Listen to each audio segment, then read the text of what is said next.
رسول اللہ صلی اللہ علیہ وآلہ وسلم کے آنسو۔ تحریر نمبر 41۔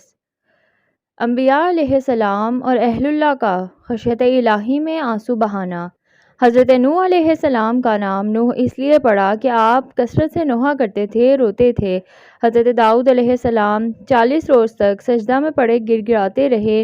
سیدنا صدیق اکبر رضی اللہ تعالیٰ عنہ مکہ میں گھر کے باہر رو رو کر قرآن مجید کی تلاوت کرتے اور یہ اتنا رنج انگیز منظر ہوتا کہ مسلمانوں کے علاوہ کافر و مشرک سامعین میں سے بھی ہر ایک کا دامن آنسو سے تر ہو جاتا۔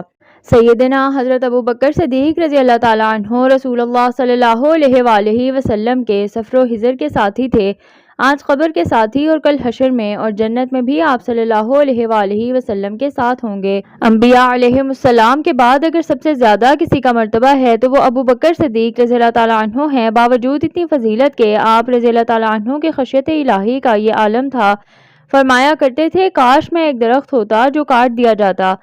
حضرت ربیہ اسلمہ رضی اللہ تعالیٰ عنہ فرماتے ہیں ایک مرتبہ مجھ میں اور حضرت ابوبکر رضی اللہ تعالیٰ عنہ میں کچھ تکرار ہو گیا، آپ نے مجھے کچھ سخت الفاظ کہہ دیے جو مجھے ناگوار گزرے۔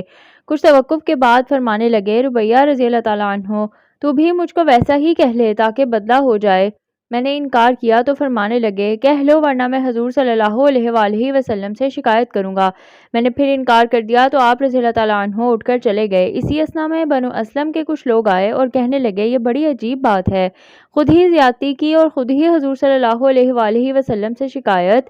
ربیہ رضی اللہ تعالیٰ عنہ کہتے ہیں میں نے بنو اسلم کے لوگوں سے کہا تم جانتے بھی ہو یہ کون تھے؟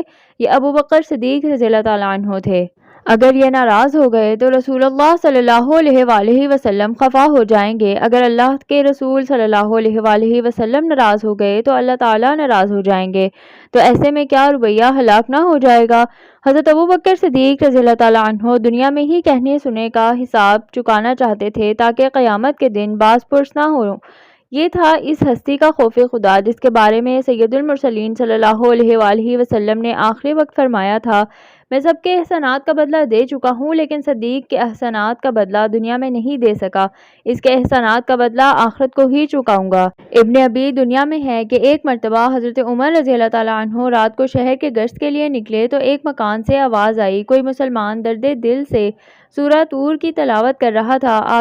آپ رضی اللہ تعالیٰ عنہ نے فوراً سواری روک لی اور کھڑے ہو گئے، قرآن سننے لگے۔ جب قاری ان آیات پر پہنچا ان عذاب ربک لواقع ما لہ من دافع، بلا شبہ تیرے رب کا عذاب واقع ہو کر رہے گا، اسے کوئی روکنے والا نہیں ہے، فوراً زبان سے نکلا رب کعبہ کی قسم یہ سچ ہے۔ پھر اپنی سواری سے اترے اور دیوار کے ساتھ ٹیک لگا کر بیٹھ گئے اور دیر تک روتے رہے۔ کافی دیر بعد ہوش و حواس کچھ سنبھلے تو گھر لوٹے، مگر ان آیات نے دل میں کچھ ایسا خوف پیدا کیا کہ ایک ماہ تک بیمار پڑے رہے۔ ایک روایت میں ہے کہ ایک مرتبہ حضرت فاروق اعظم رضی اللہ تعالیٰ عنہ خود تلاوت کرتے ہوئے جب ان آیت پر پہنچے ان عذاب ربک لواقع تو روتے روتے ہچکی بندھ گئی۔